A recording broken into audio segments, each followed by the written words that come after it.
दो जेठ हैं। अधिक मास की कथा में लिखा है,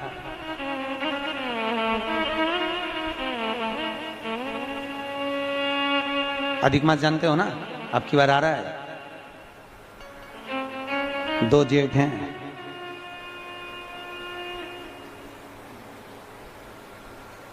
एक जेठ इतना भारी पड़े, दो जेठ कहीं करेगा। दो जेठ,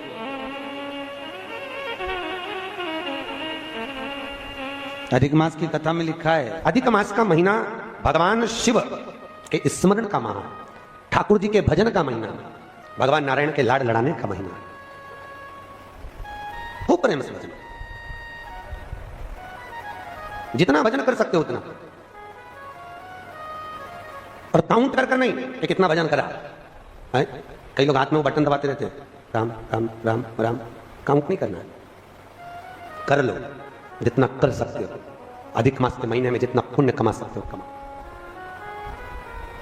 भजन चित्त कर। पुरुषोत्तम मास के महीने में, अधिक मास के महीने में 18 वर्ष में एक बार आता है। ऐसे कोकिला अधिक मास में, वैसे तो अधिक मास हर 3 वर्ष में पहुंचता है। चढ़ाओ, शिव को क्या प्रिय है? जल। भगवान भोलेनाथ जी के जल तो चढ़ाओ, पर घर का लाके चढ़ाओ, मंदिर का। और मंदिर का चढ़ाओ तो तुम जितना लोटा पानी चढ़ाओ उतना रुपया मत धरो। 18 लोटे का किराया, 18 पानी का, बिजली का बिल, तो पानी तुम्हारा। और कई कई तो इतने शरीफ बन के खूब लोटा भर के उठा के तुरंत पल्लू मल्लू ले लू आके, हर हर महादेव। शंकर जी सोचे कैसा ढोंग कर रही, फालतू के प्रपंचे में लगी, और सोचे शंकर जी प्रसन्न हो जाएगा। ऐसे ही हो जाएगा फालतू का। मंदिर दूसरे का, लोटा दूसरे का, पानी दूसरे का, और खुदाई होता है किसी किसी को। तुम देखना, आंवले के पेड़ की पूजन करने जाए, पीपल के पेड़ की पूजन करने जाए, थाली लगी लगाई मिल जाए, अपनी थाली तो छुए ही नहीं, दूसरे की थाली में से कंकु हल्दी चावल सब पीपल देवता के चढ़ा चुड़ू के। और जब तक बेचारी जिसकी थाली वो आए तो देखे तो लोटा में कहीं है ही नहीं। बताओ अब करे सर। ये शिव जी कह रहे हैं, शंकर को कुछ प्रिय नहीं। जल चढ़ाया, चढ़ा दो, ना बने, शंकर जी बोल रहे हैं अक्षत चढ़ाया, चढ़ा दो, बेलपत्र चढ़ा दो। और शिव जी तो कहते हैं बेलपत्र नी भी हो तो शंकर पे चढ़ी हुई बेलपत्र धोकर वापिस चढ़ा, फिर चढ़ा। इतना भी नहीं हो तो 3 बार बोलो तो ताली बजा। ये भी नहीं हो सके, राजावली कौन था? पुराने समय का जुआरी, जुआ खेलने वाला। इसके बराबर दुनिया में कोई जुआ नहीं खेल सकता था जो उसने जुआ खेला।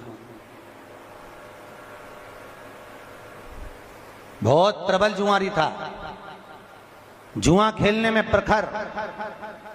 पर जुए का भी एक समय होता है, किसी किसी की घड़ी अच्छी होती है तो खूब जीतता है, और घड़ी बेकार। जुआरी हार गया, सब कंगाल हो गया, कुछ भी नहीं बचा, रोने लगा।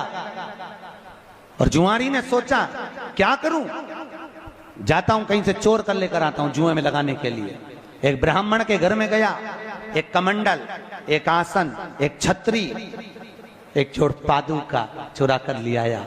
और आज मित्रों के साथ बैठकर जुआ खेल रहा था, लगा दिया जुआ में। चारों मित्रों ने सोचा 4 चीजें, आसन है, कमंडल है, छतरी है, पादुका है, एक काम करो चारों बांट लो, और ये तो अभी हारेगा, अपना अपना सामान लगाओ। चारों जुआरियों ने अपनी अपनी सारी संपदा, जितना दौलत, जितनी सत्ता, जितना वैभव था, चारों ने लगा दिया, क्योंकि ये तो हारेगा, अभी हारेगा। और जैसे ही लगाया, आज भगवान ने ऐसी करुणा करी कि वो जुआरी आज जीत गया। और जैसे ही जुआरी जीता, बस जीतने के बाद तो ऐसा फूला, धन वैभव खूब हो गया, 4 जगह की सत्ता मिल गई। और आप सबको मालूम है, जिसके पास में धन बढ़ जाता है उसके 3 मित्र बढ़ जाते हैं। कितने? 3। जैसे व्यक्ति के पास वैभव बढ़ा, धन बढ़ा, उसके 3 मित्र बढ़ गए। पहला ताली मित्र, दूसरा थाली मित्र, तीसरा प्याली मित्र। धन बढ़ते ही प्रशंसा करने वाले बढ़ जाएंगे, वाह वाह बहुत बढ़िया, लगे रे, प्रशंसा करने वाले बढ़ेंगे। दूसरे नंबर पर थाली मित्र, मित्र को खाना याद नहीं था, होटल पर ले जाकर खिलाकर उसकी होटल की आदत डालेंगे। क्यों? क्योंकि उसी के पैसे को बर्बाद करना है, कैसे भी करेंगे। और तीसरे नंबर पर प्याली मित्र, मित्र को पीना याद नहीं हो तो उसको मय खाने में ले जाकर अपने पैसे से पीना सिखाएंगे और फिर उसके पैसे से खुद पिएंगे। ये 3 मित्र व्यक्ति को बर्बाद करने वाले हैं। जम के बोलो कौन कौन से? बोलो। ताली, थाली, प्याली, इनसे बचिए, बहुत दूर रहिए, बहुत दूर।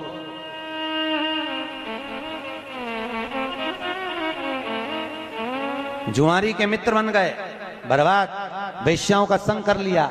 एक दिन वेश्या ने कहा मेरे लिए गजरा, वो जानते हो ऐसा लगाती हैं, गजरा और बीड़ा, बीड़ा मतलब पान, लेकर आना। और वेश्या चली। वेश्या ने तो कह दिया, जुआरी लेकर चला, खूब नशे में धोता है। सामने एक पत्थर आ गया, पत्थर आया तो लुढ़क गया, लुढ़का तो बेहोश हो गया। गजरा बीड़ा सब गिर गया, पान मान। होश आया, उठाया, गजरा और बीड़ा को उठाया, अभी भी नशे में था। सामने शंकर जी का शिवलिंग देखा, उसको आ गई गुस्सा, बताओ इसी ने मुझे गिराया है। किसने? अरे बोलो तो, शंकर जी के शिवलिंग। इसको आई गुस्सा, इसने कहा इसने मुझे गिराया है। और नशे में धुत होकर सामने एक मंदिर में शिव जी का शिवलिंग था, इसने बीड़ा और गजरा उठाया, शंकर के शिवलिंग पर फेंक दिया, ले तू खा ले। और जुआरी चला गया। 8 महीने बाद कहीं वो कुएं में डूब के मर गया, ऊपर गया। यमराज ने उसके पाप और पुण्य को गिना तो चित्रगुप्त महाराज बोले इसने पापी पाप करा है, कोई पुण्य नहीं करा। इतने में धर्मराज ने कहा इसने एक पुण्य करा है। क्या? इसने गजरा और बीड़ा शंकर जी के मंदिर में दान करा है। इतने में धर्मराज ने जैसे ही बोले तो यमराज बोले दान नहीं करा था, नशे में था और शंकर जी पे इल्जाम लगाकर इसने फेंका था। कि भले फेंका, फेंकने को तो नल्ली में फेंक देता, पर फेंका तो शंकर के ऊपर, तो क्या करा जाए। धर्मराज ने कहा गिनो ये कितने कदम चलकर शंकर के मंदिर तक पहुंचा था। तो कहा 12 कदम चलकर ये शिव मंदिर तक पहुंचा था। धर्मराज ने कहा एक काम करो, 12 घड़ी के लिए इंद्र को सिंहासन से उतार दो और इसको इंद्र बना दो, क्योंकि शिव मंदिर तक पहुंचा था। 12 घड़ी के लिए जुआरी को इंद्र बना दिया। इंद्र ने बनकर, जुआरी ने मन में सोचा 12 घड़ी के लिए मैं इंद्र बना हूं, केवल गजरे और बीड़े का दान शंकर जी को करा तो मैं इंद्र बन गया। अगर थोड़ा ज्यादा दान कर देता तो जिंदगी संवर जाती। क्या करूं, मौका नहीं छोड़ूंगा, 12 घड़ी के लिए बनाऊं।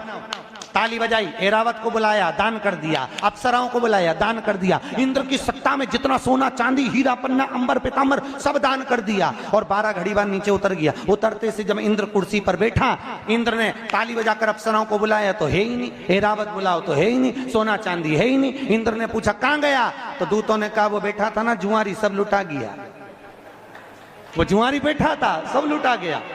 इतने में इंद्र दौड़कर भगवान शिव के पास पहुंचे, भोलेनाथ भोलेनाथ। शंकर जी ने पूछा क्या हो गया प्रभु? अरे ऐसे जुआरी को आपने सत्ता पर बिठा दिया, वो 12 घड़ी में सब कुछ बर्बाद कर दिया। अरे शंकर भगवान बोले रे इंद्र, तू इतने सालों में नहीं कर पाया, वो 12 घड़ी में करके निकल गया। 12 घड़ी में, देख ले। वहीं पर भगवान विष्णु खड़े थे और भगवान विष्णु ने आकर भोलेनाथ से कहा प्रभु इसके बराबर दुनिया में कोई दानी नहीं हो सकता। आज मेरा मन कर रहा है कि इस जुआरी के दरवाजे पर मैं भीख मांगने जाऊं। जा रे जुआरी, पृथ्वी पर तेरा अगला अवतार राजा बलि के रूप में होगा और ये नारायण तेरे दरवाजे पर भीख मांगने खड़ा होगा। जा, कितनी करुणा शंकर ने करी, देखो जरा, इतनी करुणा। इसीलिए तो शंकर जी की कथा कहती है उनको ये नहीं, भोलेनाथ जी को चाहिए क्या, राम जी के पूजन में तो मिश्री लाओ ने, लड्डू लाओ ने, पेड़ा लाओ, कन्हैया जी को भी लाओ, देवी जी को भी ये लाओ वो लाओ, चुनरी लाओ, ये लाओ, चूड़ी लाओ, बिछुड़ी लाओ, साड़ी लाओ। शंकर जी को क्या चाहिए बोलो? है? एक लोटा पानी, पर लोग इतने आलसी, मंदिर कई लोटा। मंदिर कई पानी और मंदिर कई शंकर। शंकर भगवान बोले आया काय को तेरे घर ही आ जाता, इतना भी कष्ट काहे करा है, इतना भी कष्ट क्यों। भैया कथा चल रही थी, 3 दोष, वास्तु दोष, पितृ दोष, काल सर्प दोष। पहले के जमाने में ये तीनों नहीं होते थे। क्यों? क्योंकि घर की माताएं घर के मटके में से पानी भर कर ले जाती थी। मटका पितरों का स्थान है, परिंदा पितरों का स्थान है, उसमें से पानी लिया, रसोई घर से निकली। रसोई घर मकान के केंद्र में होता था, पूरे वास्तु का केंद्र बिंदु रसोई घर होता है। उस रसोई घर में से जब पानी लेकर जाती थी तो पितरों के परिंदे में से लिया तो पितृ दोष, और मकान में से लेकर जाती थी तो वास्तु दोष। शंकर जी को जब चढ़ाती थी तो ये दोनों दोष समाप्त रहा करते थे, उछलते नहीं थे, एकदम शांत होते थे। पर आज के जमाने में मंदिर का लोटा, मंदिर का शंकर, मंदिर का पानी, तो शंकर भगवान ने कहा इसलिए वास्तु दोष भी होगा और पितृ दोष भी होगा, क्योंकि घर के परिंदे घर के मटके का पानी शिव के लिए नहीं आ रहा। अगर घर के परिंदे का पानी शिव को चढ़ाओगे, घर में से लेकर जाओगे, तो पितृ दोष और वास्तु दोष दोनों समाप्त रहेंगे। क्योंकि वास्तु का देव कौन है? महादेव, देवाधिदेव।